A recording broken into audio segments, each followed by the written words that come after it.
Dengan mempelajari Sirah Nabawiyah, maka makin menambah kecintaan kepadanya. Semoga yang subscribe juga dimudahkan jalannya menuju surga. Silahkan tekan tombol like supaya postingan ini semakin tersebar. Dan tulis doa serta hajat pemirsa di kolom komentar. Semoga semakin banyak yang mengaminkan, maka semakin cepat terkabul. Nabi Sulaiman alaihi salam adalah manusia terkaya sepanjang sejarah kehidupan manusia di muka bumi. Dalam beberapa kitab suci seperti Al-Quran, Alkitab, dan Injil, Nabi Sulaiman alaihi salam dijelaskan sebagai manusia terkaya yang pernah hidup di muka bumi. Tidak ada satupun manusia yang bisa mengalahkan total kekayaannya hingga hari kiamat tiba. Para arkeolog telah menemukan situs peninggalan sejarah Islam yang mengungkap total kekayaan Nabi Sulaiman alaihi salam. Ernst bin Yosef, seorang profesor dari Tel Aviv University, seorang peneliti, ia menyatakan bahwa 3000 tahun yang lalu Nabi Sulaiman alaihi salam diperkirakan memiliki kekayaan senilai 2,2 triliun US dollar. Apabila dikonversikan dengan nilai mata uang rupiah, maka nilainya setara dengan 32.891.870 triliun rupiah.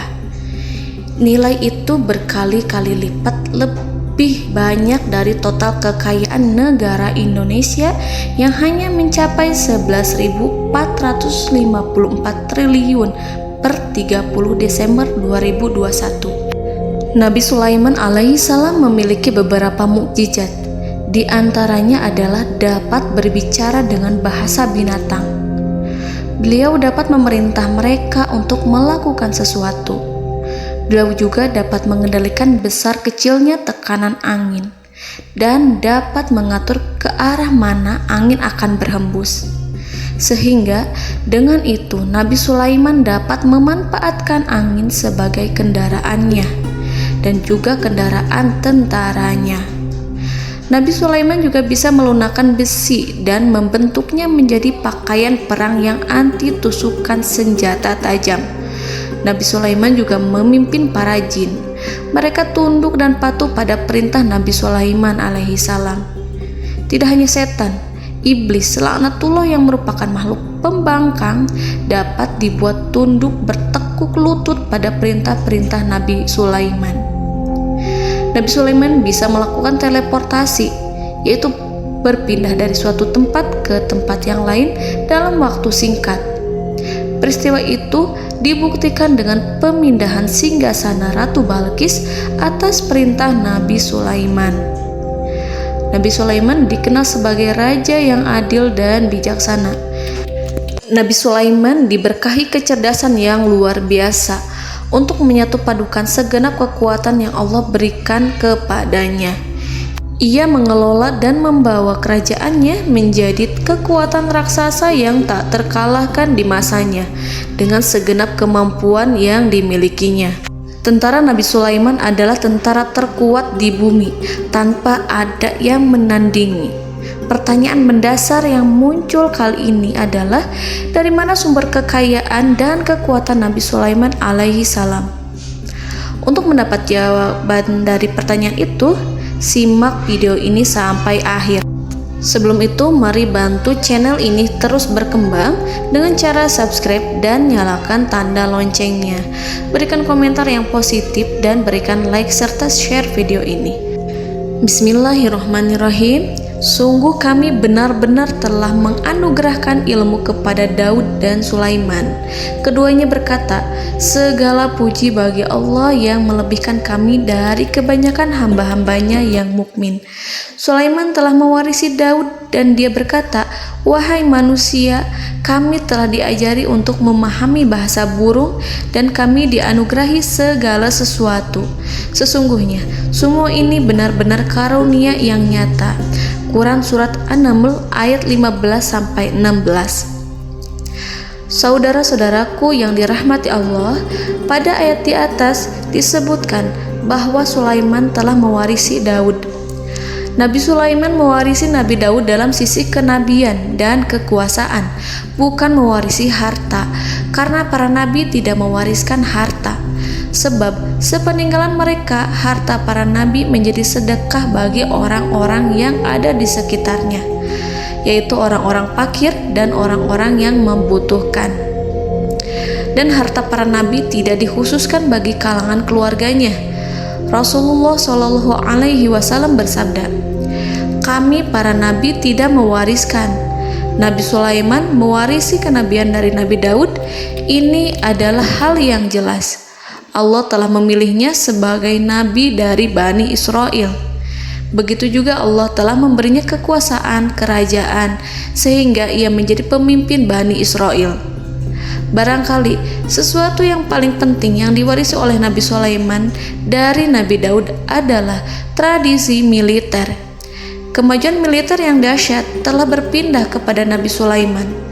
Nabi Daud sebenarnya adalah seorang pengembala kambing yang sangat miskin, tetapi seiring dengan perjalanan waktu, ia menjadi komandan pasukan tiada tanding. Nabi Daud alaihi salam mengetahui bahwa kekuatan hakiki yang mengatur alam semesta adalah kekuatan Allah. Ketika Nabi Daud mengelurkan tangannya dan memegang potongan batu, lalu beliau melemparkannya dengan ketepel ke arah Jalut, kepala Jalut retak dan ambruk menghantam tanah.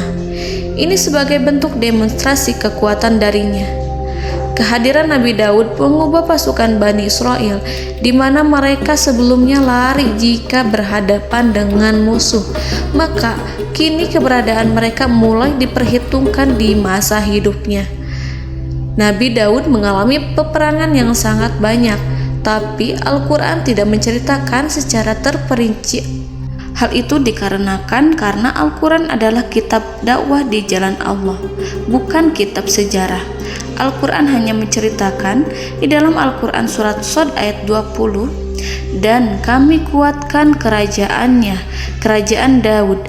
Ayat tersebut berarti bahwa Nabi Daud belum terkalahkan dalam peperangan yang diikutinya. Di samping dukungan yang Allah berikan kepadanya, juga pasukan dan rakyatnya, di mana mereka adalah orang-orang yang bertauhid, menyerahkan diri kepada Allah. Allah Subhanahu wa Ta'ala mengajarkan kepada Nabi Daud hal-hal yang menjadikan pasukannya memiliki keistimewaan yang dengannya mereka dapat mengalahkan pasukan-pasukan lain, pasukan-pasukan besar yang ada di bumi pada saat itu. Allah Subhanahu wa Ta'ala berfirman dalam surat Saba ayat 10, "Dan kami telah melunakkan besi untuknya." Baju besi mungkin akan menjadi masalah dalam benak kita. Ketika orang-orang yang berperang, baju besi cukup mengganggu gerakan mereka. Kita bisa membayangkan ketika ada dua orang berperang, salah satu dapat bergerak bebas, sementara yang lainnya tidak leluasa bergerak karena tertahan dengan pakaiannya. Namun, dengan kekuasaan Allah, Nabi Daud dapat melunakkan besi dan membuat baju besi yang ringan, yang mudah untuk digunakan. Ini adalah kemajuan penting yang Allah berikan kepada Nabi Daud dan tentaranya. Kemajuan itu kemudian diajarkan, diwariskan dan dimiliki oleh Nabi Sulaiman alaihi salam. Nabi Sulaiman memiliki pasukan dahsyat yang melebihi pasukan manapun di bumi saat itu, atau bahkan mungkin saat ini. Bahkan Allah menambahkan karunia-Nya kepada Nabi Sulaiman yang disebutkan dalam Al-Quran surat An-Naml ayat 16. Dan Sulaiman telah mewarisi Daud, dan dia berkata, "Wahai manusia, kami telah diberi pengertian tentang suara burung, dan kami diberi segala sesuatu. Sesungguhnya ini benar-benar suatu karunia yang nyata." Saudara-saudaraku yang dirahmati Allah, pada suatu hari Nabi Sulaiman alaihi salam menengadahkan tangannya dan berdoa kepada Allah Subhanahu wa Ta'ala. Antara hati Nabi dan Allah tidak ada penghalang, tidak ada jarak, tidak ada sekatan waktu, tidak ada satupun dari para nabi yang berdoa kepada Allah kecuali doanya pasti dikabulkan. Doa Nabi Sulaiman alaihi salam direkam dalam Al-Quran surat Shad ayat 35. Nabi Sulaiman berkata, "Ya Tuhanku, ampunilah aku, anugerahkanlah kepadaku kerajaan yang tidak dimiliki oleh seorang pun sesudahku." Nabi Sulaiman menginginkan dari Allah sesuatu kerajaan yang belum pernah diperoleh oleh siapapun setelahnya. Allah Subhanahu wa Ta'ala mengabulkan doa Nabi Sulaiman dan memberinya kerajaan tersebut. Nabi Sulaiman mewarisi kekuasaan, kenabian, hikmah ilmu dari Nabi Daud alaihi salam. Orang-orang menyebut Nabi Sulaiman Al-Hakim, Sulaiman yang bijaksana.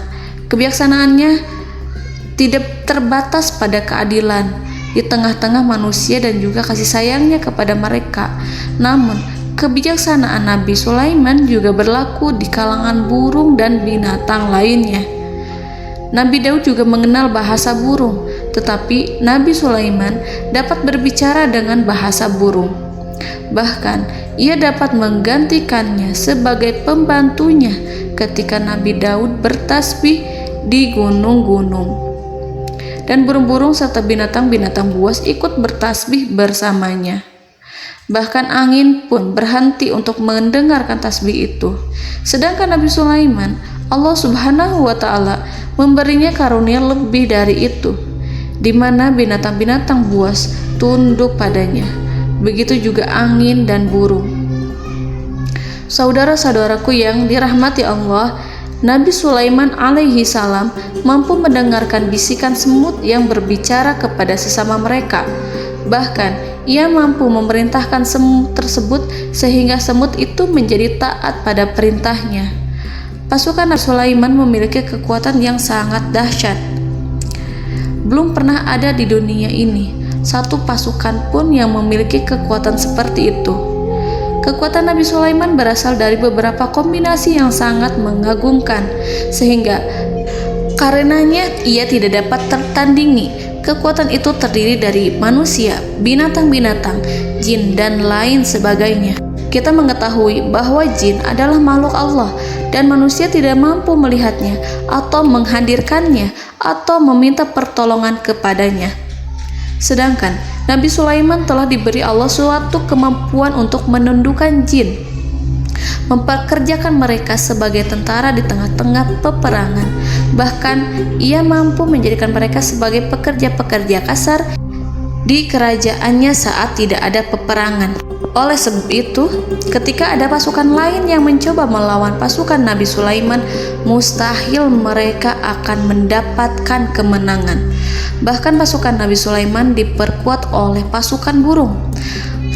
Burung di pasukan Nabi Sulaiman memerankan tugas penting, yaitu menjadi agen intelijen. Kita mengetahui bahwa peranan informasi saat peperangan adalah hal yang penting. Dari informasi tersebut, pasukan dapat mengetahui keadaan lawannya. Demikianlah peranan burung pada pasukan Sulaiman.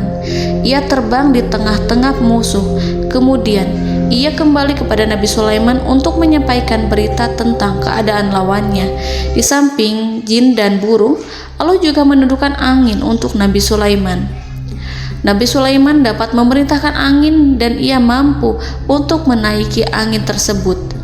Dalam Al-Quran surat Shad ayat 36-40, Allah Subhanahu wa Ta'ala berfirman, "Kami tundukkan kepada angin yang berhembus dengan baik menurut kemana saja yang dikehendaki Sulaiman.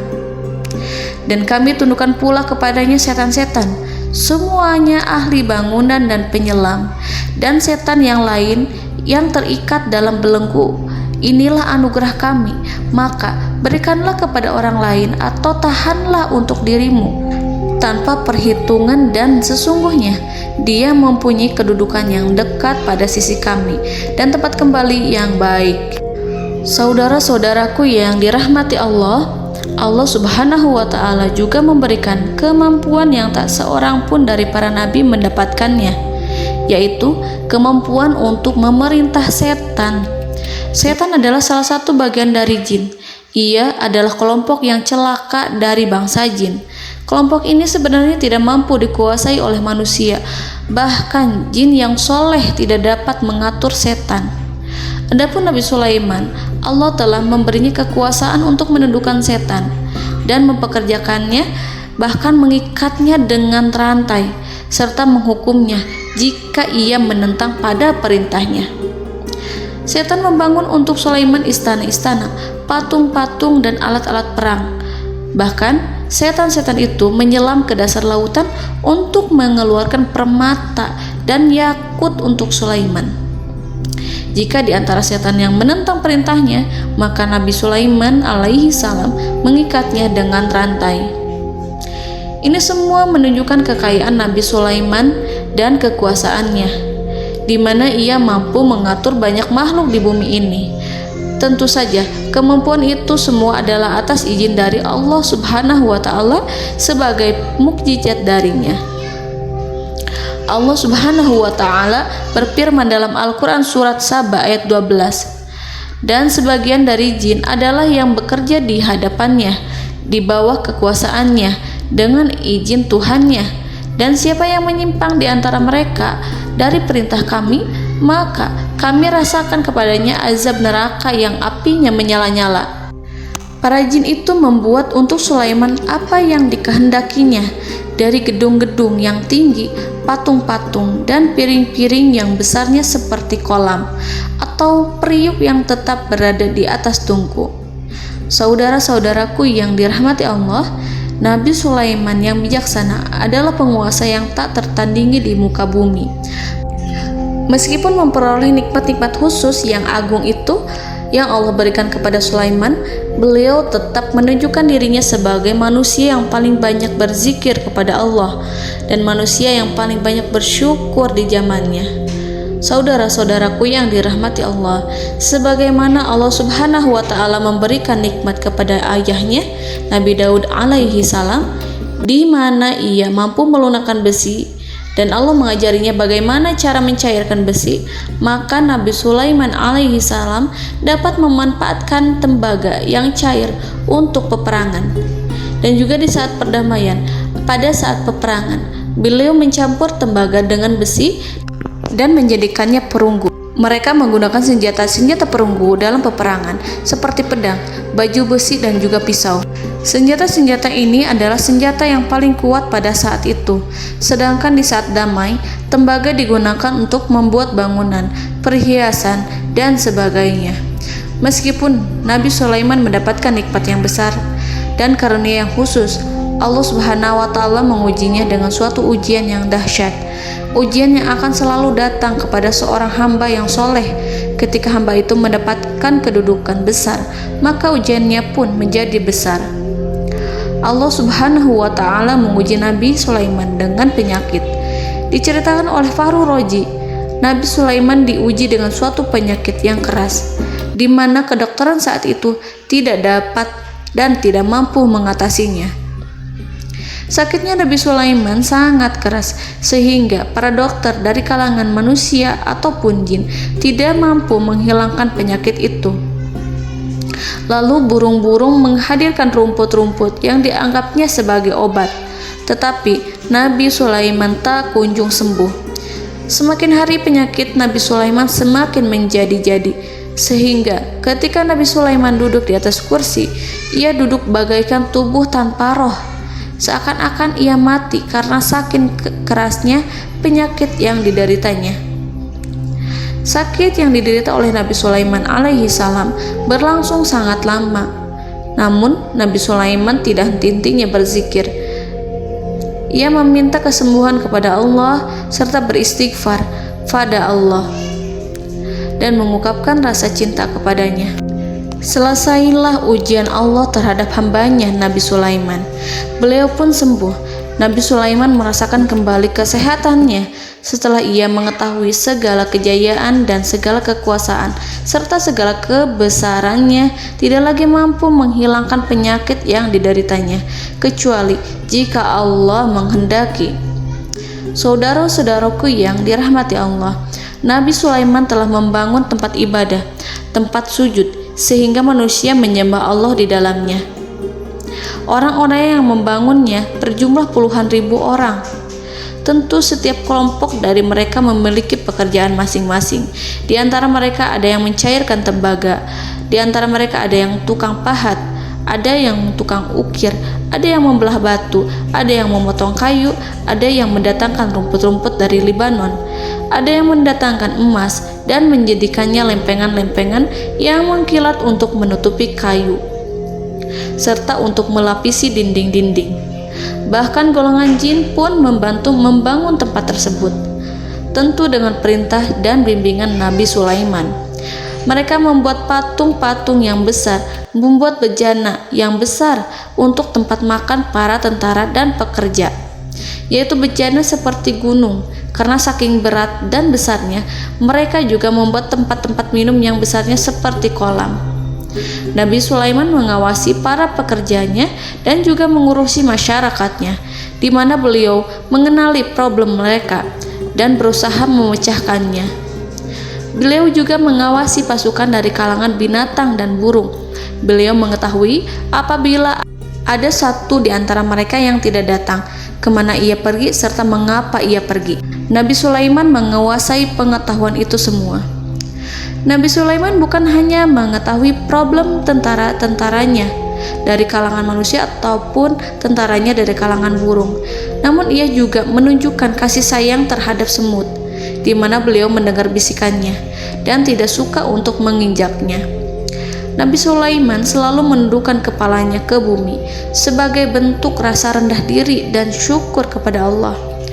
Pada suatu hari, Nabi Sulaiman alaihi salam berjalan di depan tentaranya dan tiba-tiba ia mendengar suara semut yang berkata kepada temannya dari kalangan semut. Hal itu terekam dalam Al-Quran surat An-Nahl ayat 18-19. Wahai semut-semut, masuklah ke dalam sarang-sarangmu agar kamu tidak terinjak oleh Sulaiman, sedangkan mereka tidak menyadarinya. Nabi Sulaiman alaihi salam tersenyum mendengar itu dan ia berdoa, "Ya Allah, ya Tuhanku, berilah aku ilham untuk tetap mensyukuri nikmat-Mu yang telah Engkau anugerahkan kepadaku dan kepada kedua orang ibu bapakku, dan untuk mengerjakan amal soleh yang Kau ridhoi, dan masukkanlah aku ke dalam rahmat-Mu, ke dalam golongan hamba-hamba-Mu yang soleh."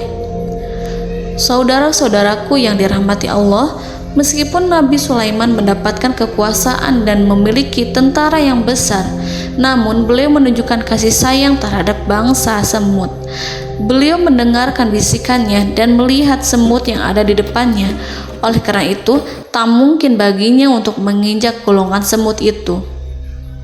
Nabi Sulaiman bersyukur kepada Allah telah memberinya nikmat, yaitu nikmat rahmat dan kasih sayang. Di samping itu, Nabi Sulaiman alaihi salam adalah orang paling kaya di dunia. Istananya terbuat dari kayu gaharu yang memiliki wangi harum. Istananya terbuat dari emas yang terkadang dari kristal. Beliau juga memiliki kursi besar yang terbuat dari emas dan permata. Istana Nabi Sulaiman merupakan istana yang paling besar di dunia. Nabi Sulaiman menggunakan pakaian dari emas dan permata. Meskipun demikian, Nabi Sulaiman tetap menunjukkan sebagai hamba yang berserah diri dan rendah diri di hadapan Allah Subhanahu wa Ta'ala, dan sederhana di depan manusia. Nabi Sulaiman yang merendahkan diri di hadapan Allah, ia selalu sujud kepada Allah sebagaimana ayahnya yang selalu bertasbih pada Allah. Nabi Sulaiman selalu melantunkan lagu-lagu cinta ilahi dan hanya memuji Allah Subhanahu wa Ta'ala. Pada suatu hari, Nabi Sulaiman alaihi salam mengeluarkan perintah kepada pasukannya untuk bersiap-siap. Kemudian Nabi Sulaiman keluar dan memeriksa pasukannya satu demi satu. Kelompok yang pertama adalah kelompok manusia. Nabi Sulaiman memperhatikan kesiapan mereka. Lalu Nabi Sulaiman mengeluarkan perintah-perintah kepada mereka. Kemudian Nabi Sulaiman memeriksa kelompok jin dan menyampaikan perintahnya kepada mereka. Beliau memenjarakan jin yang tampak bermalas-malasan saat bekerja. Lalu beliau memeriksa binatang dan berkata kepada mereka, apakah mereka sudah makan dengan baik? Apakah mereka tidur dengan nyenyak? Apakah ada yang mengadu pada mereka, misalkan karena penyediaan suatu ataukah karena makanan yang tidak layak? Apakah ada di sana yang sakit dan lain sebagainya? Semuanya diperiksa oleh Nabi Sulaiman.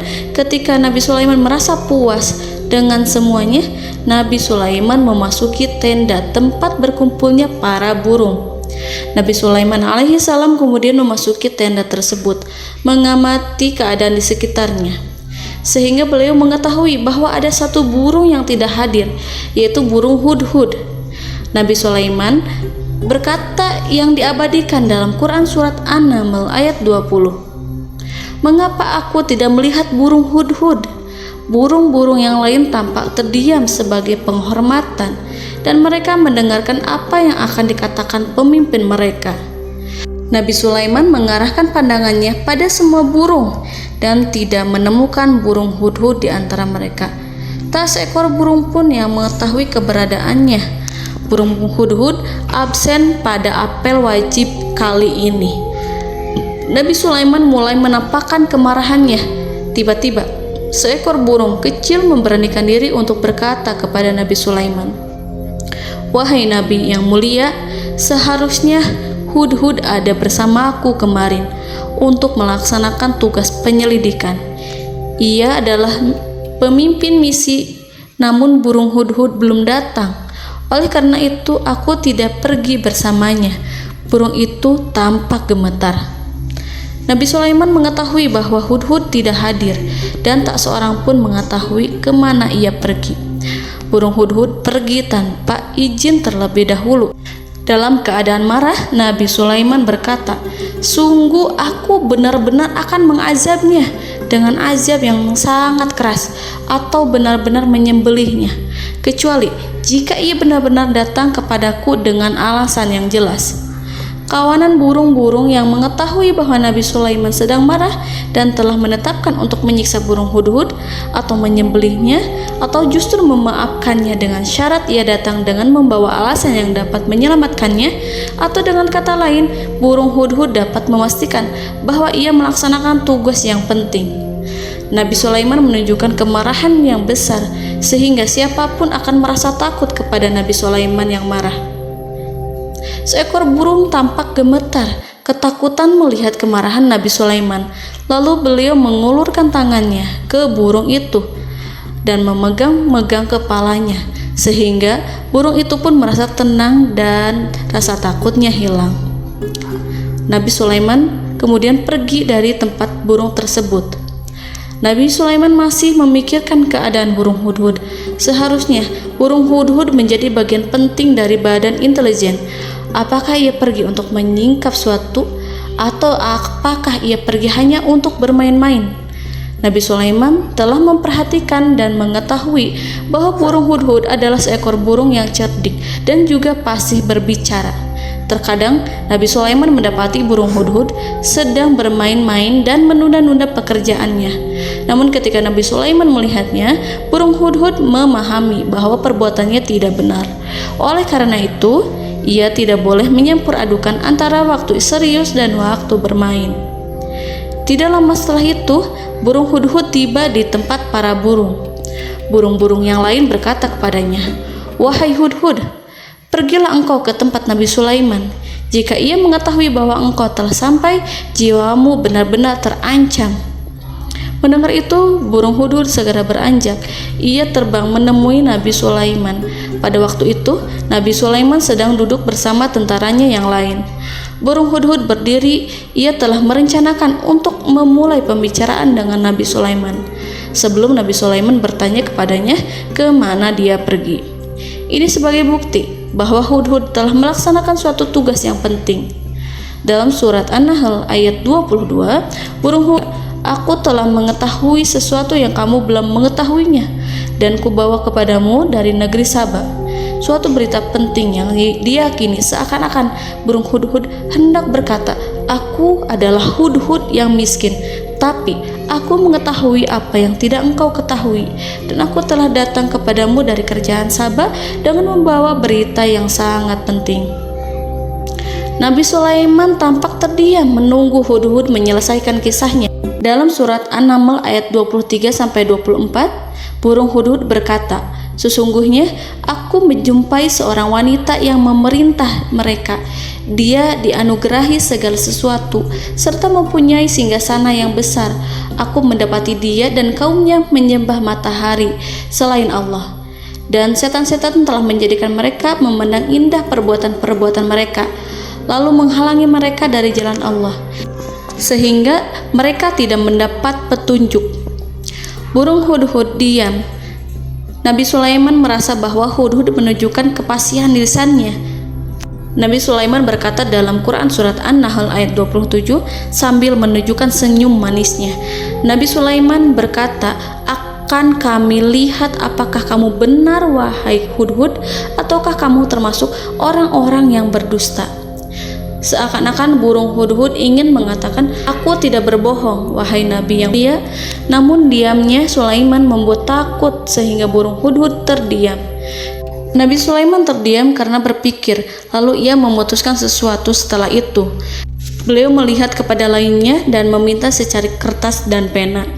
Nabi Sulaiman menulis surat yang singkat dan menyerahkan kepada Hudhud serta memerintahkan kepadanya seperti yang dikatakan dalam Quran surat An-Nahl ayat 28. "Pergilah dengan membawa suratku ini, lalu jatuhkanlah kepada mereka, kemudian berpalinglah dari mereka, lalu perhatikanlah apa yang mereka bicarakan." Al-Quranul Karim hanya menceritakan dalam Al-Quran surat An-Naml bagaimana perginya Hudhud dan bagaimana ia menyerahkan surat itu. Lalu Al-Quran langsung menyebut keadaan kerajaan Balqis yang saat itu sedang membaca surat di depan para pembesar kerajaan dan para menterinya.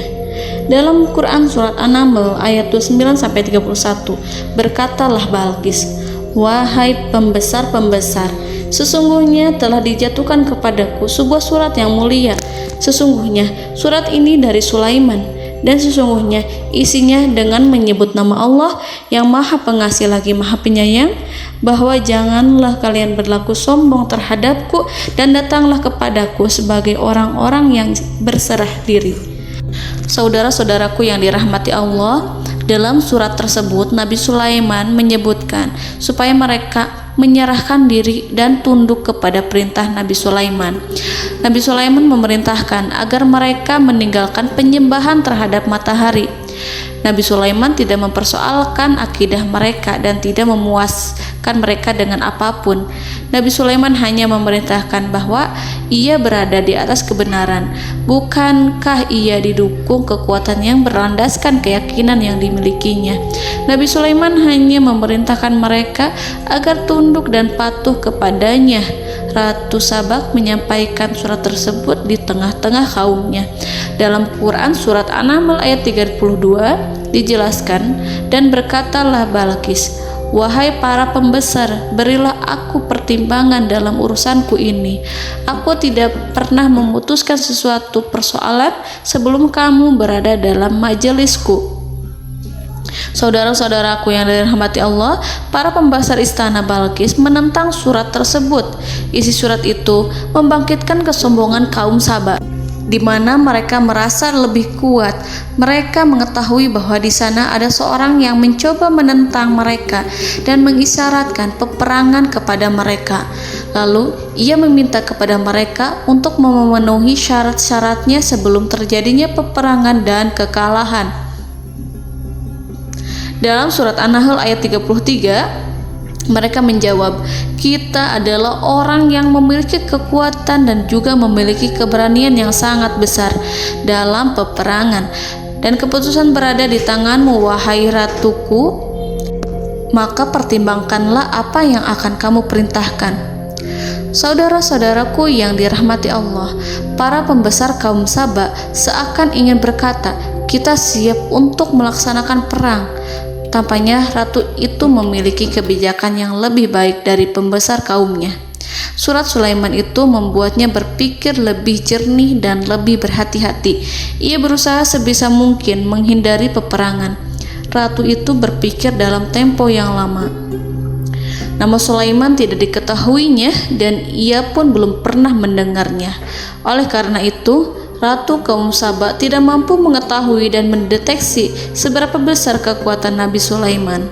Boleh jadi Nabi Sulaiman memiliki kekuatan yang dahsyat, sehingga ia mampu memerangi kekuasaannya dan mengalahkannya. Kemudian Ratu memperhatikan apa yang ada di sekelilingnya. Ia melihat kemajuan masyarakatnya dan juga kekayaannya. Barangkali ia mengira bahwa Nabi Sulaiman iri terhadap kemajuan dan kekayaannya itu, sehingga Nabi Sulaiman ingin menyerangnya. Setelah mempertimbangkan isi surat Nabi Sulaiman dengan cermat, Ratu Saba memilih untuk tidak bersikap ceroboh dan bodoh. Ratu lebih suka untuk menggunakan bahasa kelembutan. Ia mengirim kepada Nabi Sulaiman suatu hadiah yang besar. Ratu mengira bahwa Nabi Sulaiman seorang yang ambisius, yang boleh jadi ia telah mendengar tentang kekayaan kerajaan Saba. Para utusan pergi dengan membawa hadiah dari Ratu Saba. Ratu berharap agar mereka dapat memasuki kerajaan Nabi Sulaiman dan akan mengetahui kondisi kerajaannya. Saat mereka pulang, Ratu ingin mendengar secara langsung dari mereka tentang bagaimana keadaan kaum Nabi Sulaiman dan pasukannya. Setelah mendapatkan informasi yang cukup, maka Ratu Balqis dapat membuat sesuatu keputusan yang tepat. Ratu menyembunyikan apa yang terlintas dalam pikirannya, lalu ia berbicara kepada pembesar istananya bahwa ia dapat menyingkap niat jahat Raja Sulaiman melalui cara mengirimkan hadiah kepadanya.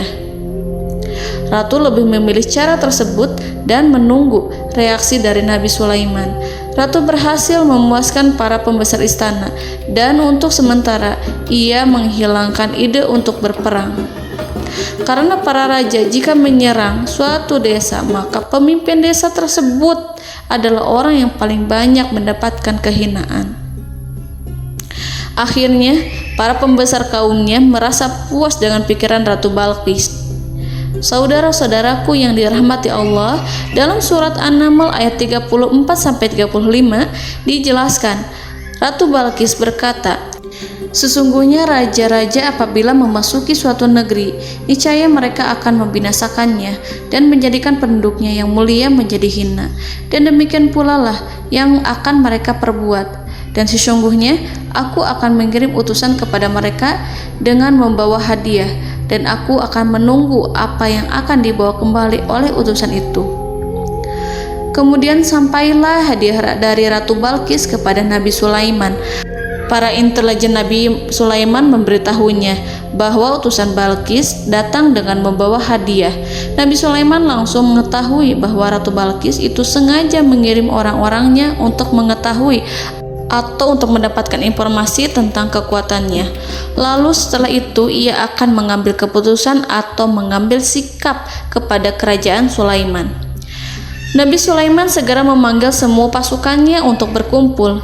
Utusan Balqis segera memasuki istana Nabi yang dipenuhi dengan pasukan yang besar bersenjata.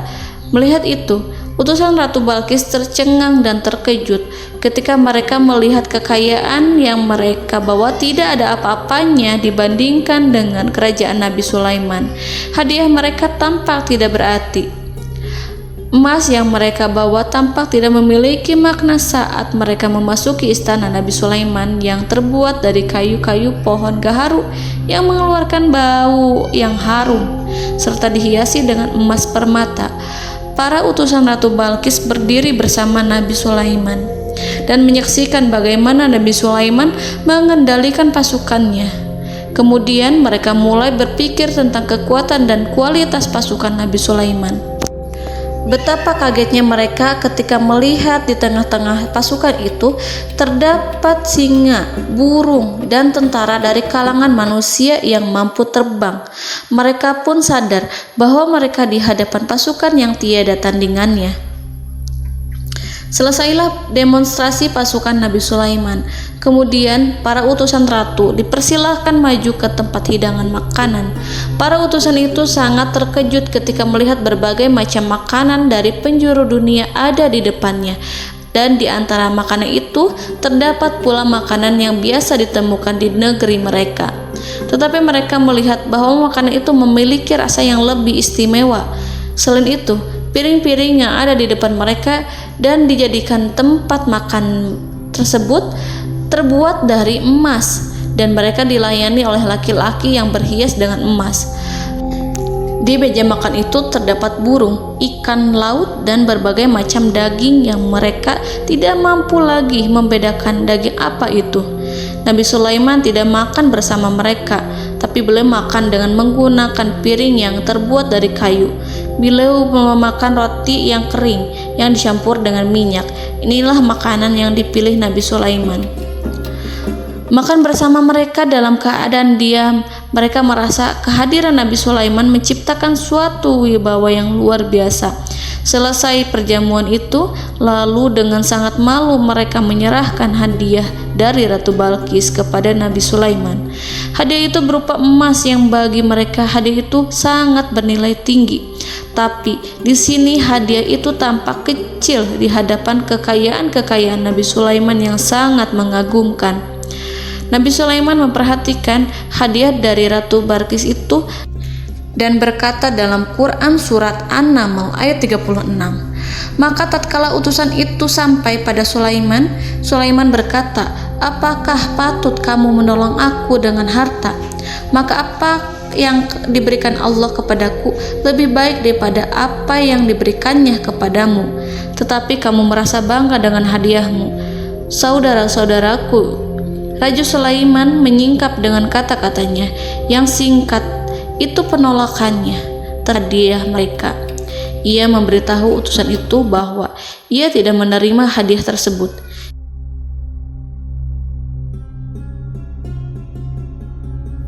Janganlah kalian berlaku sombong terhadapku dan datanglah kepadaku sebagai orang-orang yang berserah diri. Lalu Nabi Sulaiman berkata kepada mereka dengan pelan. Hal itu diabadikan dalam Quran surat An-Naml ayat 37. Kembalilah kepada mereka, sungguh kami akan mendatangi mereka dengan bala tentara yang mereka tidak kuasa melawannya, dan pasti kami akan mengusir mereka dari negeri itu, yaitu negeri Saba, dengan terhina, dan mereka akan menjadi tawanan-tawanan yang hina. Saudara-saudaraku yang dirahmati Allah, Nabi Sulaiman kemudian meninggalkan para utusan ratu setelah terlebih dahulu mengancam mereka. Para utusan itu berharap agar Nabi Sulaiman mau menunggu kunjungan Ratu Balqis yang akan membawa misi perdamaian. Akhirnya sampailah para utusan Ratu Balqis ke negeri Saba. Mereka segera menuju istana sang ratu. Mereka memberitahu bahwa negeri mereka sedang ada di ujung tanduk. Mereka menceritakan kepada ratu tentang kekuatan Nabi Sulaiman dan tidak mungkin bagi mereka mampu melawannya. Mereka meyakinkan Ratu Balqis bahwa ia harus mengunjunginya dan melihat sendiri bagaimana kebesaran kerajaan Nabi Sulaiman. Kemudian ratu menyiapkan dirinya untuk pergi menuju kerajaan Nabi Sulaiman. Nabi Sulaiman duduk di kursi kerajaan di tengah-tengah para pembesarnya dan para menterinya serta para komandan pasukannya. Beliau berpikir tentang sosok Ratu Balqis. Nabi Sulaiman mengetahui bahwa Ratu Balqis menuju tempatnya. Balqis dikelilingi rasa takut. Nabi Sulaiman berpikir sejenak tentang bagaimana matahari disembah. Ia memikirkan bagaimana informasi yang diterima oleh intelijennya tentang kemajuan kerajaan Balqis dalam bidang kesenian dan ilmu pengetahuan. Nabi Sulaiman bertanya kepada dirinya sendiri, apakah kemajuan menjadi penghalang untuk mengetahui kebenaran? Apakah ratu itu senang dengan kekuatan yang dicapainya? Dan ia membayangkan bahwa kekuatannya adalah segalanya. Dengan kemajuan yang dimilikinya, Nabi Sulaiman ingin membuat kejutan agar ratu mengetahui bahwa Islam yang diyakini oleh Nabi Sulaiman adalah satu-satunya yang mampu mendatangkan kemajuan dan kekuatan yang hakiki, sehingga ia dapat membandingkan antara keyakinannya dalam menyembah matahari beserta kemajuan yang dicapainya dengan keyakinan Nabi Sulaiman beserta kemajuan yang diraihnya. Saudara-saudaraku yang dirahmati Allah, para mata-mata Nabi Sulaiman telah memberitahunya bahwa hal yang sangat disegani dan dikagumi oleh kaum Balkis adalah kerajaan Saba, yaitu singgasana Ratu Balkis. Singgasana itu terbuat dari emas dan batu delima. Singgasana tersebut dijaga oleh penjaga yang sangat disiplin, di mana mereka tidak pernah lalai sedikit pun. Oleh karena itu, sangat tepat apabila Nabi Sulaiman menghadirkan singgasananya di sini, di kerajaannya, sehingga ketika ratu tiba, maka ia dapat duduk di atasnya. Nabi Sulaiman ingin membuat kejutan kepadanya dan menunjukkan bahwa kemampuannya tersebut yang berlandaskan pada keislaman. Nabi Sulaiman melakukan yang demikian itu dengan harapan agar si ratu tunduk kepadanya. Ide itu terlintas dalam diri Nabi Sulaiman. Lalu ia mengangkat kepalanya dan menoleh kepada anak buahnya. Hal itu diabadikan dalam Quran Surat An-Naml ayat 38. Wahai para pembesar, siapakah di antara kamu sekalian yang sanggup membawa singgasananya kepadaku sebelum mereka datang kepadaku sebagai orang-orang yang berserah diri? Saudara-saudaraku, perhatikanlah ungkapan pikiran Nabi Sulaiman tersebut. Semua pemikirannya berkisar tentang keislaman para penyembah matahari, tentang bagaimana beliau dapat memberikan petunjuk kepada mereka di jalan Allah. Yang pertama menjawab pertanyaan Nabi Sulaiman adalah jin Ifrit. Dalam Quran Surat An-Naml ayat 39, berkatalah Ifrit yang cerdik dari golongan jin, aku akan datang kepadamu dengan membawa singgasana itu sebelum kamu berdiri dari tempat dudukmu. Sesungguhnya aku benar-benar kuat untuk membawanya, lagi dapat dipercaya. Nabi Sulaiman berdiri dari tempat duduknya setelah 1 atau 2 jam. Jin itu berjanji kepadanya untuk menghadirkan singgasana Balkis sebelum itu. Istana Nabi Sulaiman di Palestina, sedangkan istana Balkis terletak di Yaman. Antara singgasana tersebut dengan singgasana Nabi Sulaiman berjarak lebih dari ribuan mil. Barangkali pesawat yang cepat sekalipun yang kita kenal hari ini tidak akan mampu membawa dan mendatangkan istana itu dalam waktu 1 jam. Tetapi masalahnya di sini berhubung dengan kekuatan jin yang serba misterius, Nabi Sulaiman tidak mengomentari sedikit pun terhadap apa yang dikatakan oleh Ifrit. Nabi Sulaiman tapak menunggu tanggapan dari yang lain yang mampu menghadirkan singgasana Balkis yang lebih cepat dari jin Ifrit. Nabi Sulaiman menoleh kepada seorang di sana yang duduk di atas naungan. Hal itu diceritakan dalam Quran Surat An-Naml ayat 40. Berkatalah seorang yang mempunyai ilmu dari Alkitab, aku akan membawa singgasana itu kepadamu sebelum matamu berkedip. Maka tatkala Sulaiman melihat singgasana itu terletak di hadapannya, ia pun berkata, ini termasuk karunia Tuhanku untuk memuji aku. Apakah aku akan bersyukur atau mengingkari nikmatnya? Dan barang siapa yang bersyukur, maka sesungguhnya dia bersyukur untuk kebaikan dirinya sendiri. Dan barang siapa yang ingkar, maka sesungguhnya Tuhanku maha kaya lagi maha mulia. Saudara-saudaraku, belum lama seorang yang mempunyai ilmu dari Alkitab menyatakan kalimatnya, sehingga singgasana itu tiba-tiba ada di depan Nabi Sulaiman yang mampu menghadirkan singgasana itu lebih cepat dari kedipan mata. Al-Quranul Karim tidak menyingkap kepribadian seorang yang menghadirkan singgasana itu. Al-Quran hanya menggarisi bahwa orang itu mempunyai ilmu dari Alkitab. Al-Quran tidak menjelaskan kepada kita apakah ia seorang malaikat ataukah manusia ataukah jin. Al-Quran sengaja tidak menyingkap informasi tersebut. Saudara-saudaraku yang dirahmati Allah, setelah melihat singgasana itu, Nabi Sulaiman bersyukur kepada Allah. Ia mulai memperhatikan singgasana sang ratu. Singgasana tersebut merupakan simbol pembangunan dan juga kemajuan, tetapi tampaknya ia hanya sesuatu yang biasa saja jika dibandingkan dengan kekuasaan dan kebesaran ciptaan yang dibuat oleh manusia dan jin di kalangan istana Nabi Sulaiman.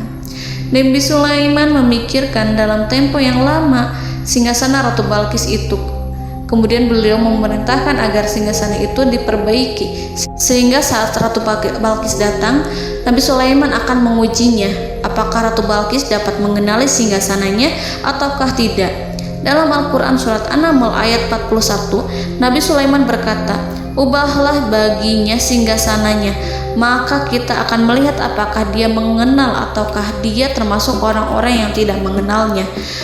Saudara-saudaraku yang dirahmati Allah, Nabi Sulaiman memerintahkan agar dibangun istana yang akan digunakan untuk menyambut Ratu Balqis. Nabi Sulaiman memilih tempat di laut dan ia memerintahkan agar dibangun suatu istana di mana sebagian besar terdiri dari air laut. Nabi Sulaiman memerintahkan agar lantainya itu terbuat dari kaca yang tebal dan kuat sehingga orang-orang yang berjalan di atas istana itu akan dapat melihat di bawahnya ada ikan-ikan yang berwarna-warni yang berenang-renang ke sana kemari, dan mereka akan melihat rumput-rumput laut yang bergerak-gerak. Akhirnya selesailah pembangunan istana itu. Saking bersihnya kaca lantainya sehingga tampak di sana tidak ada kaca. Burung hudhud memberitahu Nabi Sulaiman bahwa Ratu Balqis telah sampai di dekat kerajaannya. Kemudian Ratu Balqis datang. Al-Quran tidak menyebutkan keadaan Nabi Sulaiman saat menyambut Balqis, namun Al-Quran menunjukkan dua sikap Ratu Balqis ketika pertama kali datang. Yang pertama, bagaimana sikap Ratu Balqis ketika pertama kali melihat singgasananya yang datang mendahuluinya, padahal ia telah meninggalkan pengawalnya untuk setia menjaga singgasana itu. Keadaan kedua adalah keadaan ketika di depan istana yang dibangun untuk menyambut Ratu Balqis. Istana itu penuh dengan permata dan banyak ikan berenang di bawahnya.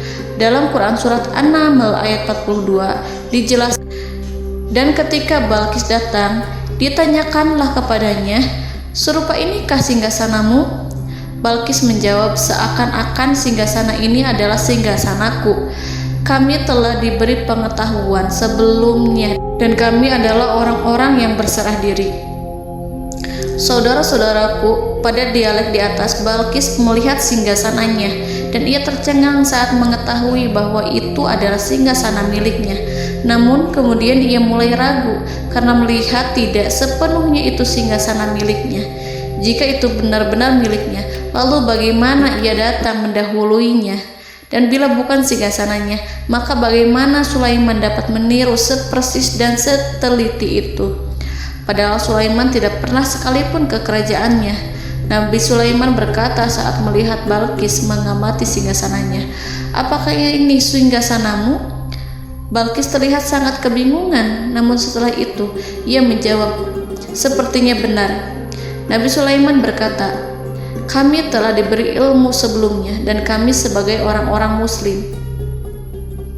Saudaraku yang dirahmati Allah, melalui pertanyaan Nabi Sulaiman ingin mengisyaratkan kepada Balqis agar ia membandingkan antara keyakinannya beserta ilmu yang dicapainya dengan keyakinan Nabi Sulaiman yang muslim beserta pengetahuan yang telah diraihnya.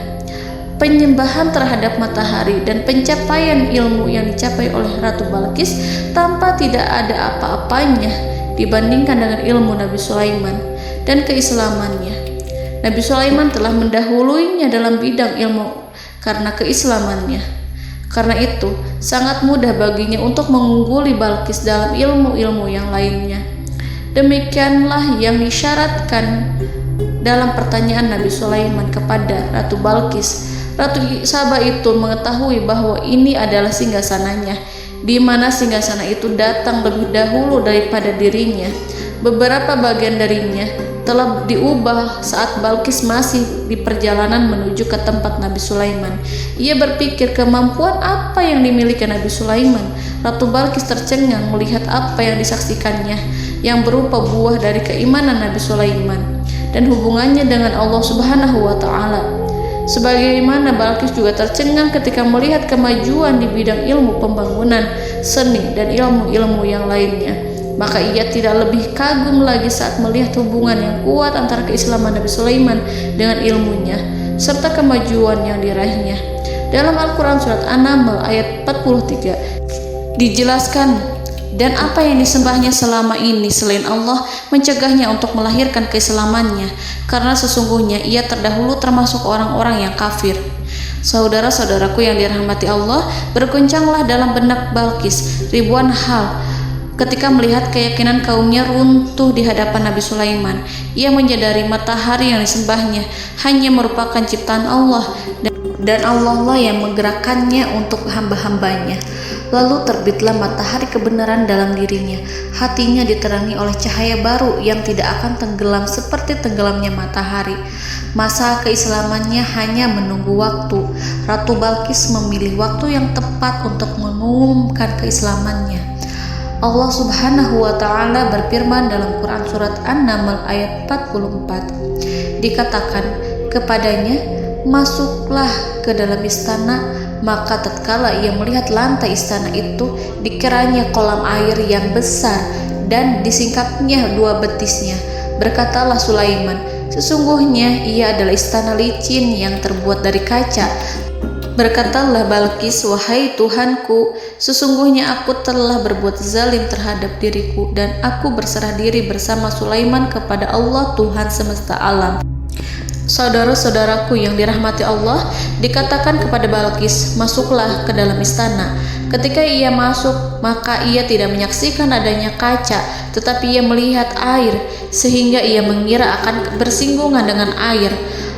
Lalu ia menyingkapkan sedikit bajunya agar bajunya itu tidak basah. Nabi Sulaiman mengingatkannya tanpa melihatnya agar ia tidak khawatir terhadap pakaiannya, karena pakaiannya tidak akan basah sebab di sana tidak ada air. Itu sekedar kaca yang halus, yang saking halusnya sehingga ia tidak tampak. Pada kesempatan itulah Balqis mengumumkan keislamannya yang mengakui kelalimannya, dan ia menyatakan menyerahkan diri kepada Nabi Sulaiman dan kepada Allah Tuhan semesta alam. Lalu kaumnya pun mengikutinya dan mereka memeluk Islam. Balqis menyadari ia berhadapan dengan penguasa yang terbesar di bumi dan Nabi Allah yang mulia. Untuk pertama kalinya, wajah Sulaiman tampak dihiasi dengan senyuman yang menunjukkan kepuasannya sejak Balqis mengunjunginya. Demikianlah Nabi Sulaiman mewujudkan kejayaannya yang hakiki dan menyebarkan cahaya Islam di muka bumi. Saudara-saudaraku, Al-Quran tidak menyebutkan kisah Balqis setelah keislamannya. Para ahli tafsir mengatakan bahwa ia menikah dengan Nabi Sulaiman. Selain itu, ada yang mengatakan bahwa ia menikah dengan salah satu orang dekat Nabi Sulaiman. Ada juga yang mengatakan bahwa sebagian Raja Habasyah adalah keturunan dari buah perkawinan ini. Wallahu a'lam bishawab. Saudara-saudaraku yang dirahmati Allah, Nabi Sulaiman hidup di tengah-tengah kejayaan dan kemuliaan di bumi. Kemudian Allah menetapkan kematian untuknya, sebagaimana kehidupan Sulaiman berada di puncak kemuliaan dan kejayaan yang penuh dengan keajaiban yang luar biasa. Maka kematiannya pun merupakan tanda-tanda kebesaran Allah yang penuh dengan keajaiban. Demikianlah bahwa kematiannya sesuai dengan kehidupannya, sesuai dengan kejayaannya. Allah berfirman tentang kematian Sulaiman di dalam Al-Quran Surat Saba ayat 14. Maka tatkala kami telah menetapkan kematian Nabi Sulaiman, tidak ada yang menunjukkan kepada mereka kematiannya itu kecuali rayap yang memakan tongkatnya. Maka tatkala ia telah tersungkur, tahulah jin bahwa kalau sekiranya mereka mengetahui yang gaib, tentulah mereka tidak akan tetap dalam siksa yang menghinakan. Saudara-saudaraku, kemampuan Nabi Sulaiman untuk menundukkan jin dan mempekerjakan mereka serta hubungan mereka dengan semua itu menimbulkan fitnah di tengah-tengah manusia dalam hal tertentu. Kematian Nabi Sulaiman merupakan batasan jawaban terhadap fitnah ini. Kami tidak mengetahui siapa yang mengklaim bahwa jin mengetahui hal yang gaib. Apakah itu setan yang terkutuk, atau jin yang bodoh, atau manusia yang tertipu? Kami tidak mengetahui siapa yang bertanggung jawab terhadap tersebarnya isu yang keliru ini. Yang kita ketahui adalah bahwa hal tersebut adalah mempengaruhi sebagian manusia dan jin. Barangkali manusia berkata kepada diri mereka, selama jin melakukan perbuatan yang luar biasa ini, maka apa gerangan yang menjadikan mereka tidak mengetahui hal yang gaib itu? Manusia itu lupa bahwa kunci kegaiban berada di tangan Allah. masalah ilmu gaib tidak akan mampu dikuasai oleh jin dan manusia. Hanya Dia yang mengetahuinya, dan manusia diberitahu hanya sedikit sekali. Saudara-saudaraku yang dirahmati Allah, seakan-akan Allah telah merencanakan bahwa kematian Sulaiman bertujuan untuk menghancurkan pemikiran itu, yaitu pemikiran bahwa jin mengetahui hal-hal yang gaib. Jin bekerja untuk Nabi Sulaiman selama beliau hidup, dan tatkala beliau meninggal, maka tugas mereka menjadi bebas. Nabi Sulaiman meninggal tanpa diketahui oleh jin, sehingga mereka tetap bekerja untuk mereka, tetap mengabdi kepada Sulaiman. Seandainya mereka mengetahui hal yang gaib, niscaya mereka tidak akan meneruskan pekerjaan mereka. Saudara-saudaraku, pada suatu hari Nabi Sulaiman memasuki mihrabnya untuk itikaf ibadah dan beribadah kepada Allah. Tak seorang pun yang berani mengganggu khalwatnya. Mihrab Sulaiman terletak di puncak gunung dan dindingnya terbuat dari permata. Pada suatu hari, Nabi Sulaiman duduk bersandar pada tongkatnya dan ia tampak tenggelam dalam tafakur. Beliau berzikir pada Allah hingga rasa kantuk menguasainya. Lalu setelah itu malaikat maut menemuinya. Nabi Sulaiman pun meninggal. Beliau bersandar kepada tongkatnya. Jin melihatnya dan mengira bahwa beliau sedang sholat, sehingga mereka pun terus melanjutkan pekerjaannya. Berlalulah hari demi hari yang panjang. Datanglah rayap, yaitu semut kecil yang memakan kayu. Hewan itu mulai memakan tongkat Nabi Sulaiman. Rayap itu tampak lapar. Sebagian dari tongkat Nabi Sulaiman dimakan beberapa hari oleh rayap itu. Ketika yang dimakannya semakin bertambah, maka tongkat itu pun menjadi rusak dan kemudian jatuh dari tangan Nabi Sulaiman alaihi salam. Tubuh mulia itu kehilangan keseimbangan dan kemudian jatuh terhempas di bumi. Tatkala tubuh suci itu tersungkur, maka manusia segera menuju ke arahnya. Mereka menyadari dan mengetahui bahwa Nabi Sulaiman telah meninggal dalam waktu yang lama. Jin menyadari bahwa mereka tidak mengetahui hal yang gaib, dan manusia pun mengetahui hakikat ini. Seandainya jin mengetahui hal yang gaib, niscaya ia tidak akan meneruskan siksa yang hina. Mereka tidak akan bekerja kepada Sulaiman. Demikianlah Nabi Sulaiman alaihi salam meninggal dalam keadaan duduk dan sholat di mihrabnya. Lalu berita itu tersebar bagaikan api di bumi. Manusia, burung, dan binatang buas mengantarkan jenazah Nabi Sulaiman. Sekawanan burung tampak sedih dan menangis. Semua makhluk bersedih. Akhirnya tak seorang pun mengetahui bahasa burung di bumi. Meninggallah seorang yang memahami pembicaraan burung, binatang-binatang, jin, dan lain sebagainya. Burung-burung itu berkata, betapa beratnya kehidupan di tengah orang-orang yang tidak mengetahui pembicaraan kita. Allahu a'lam.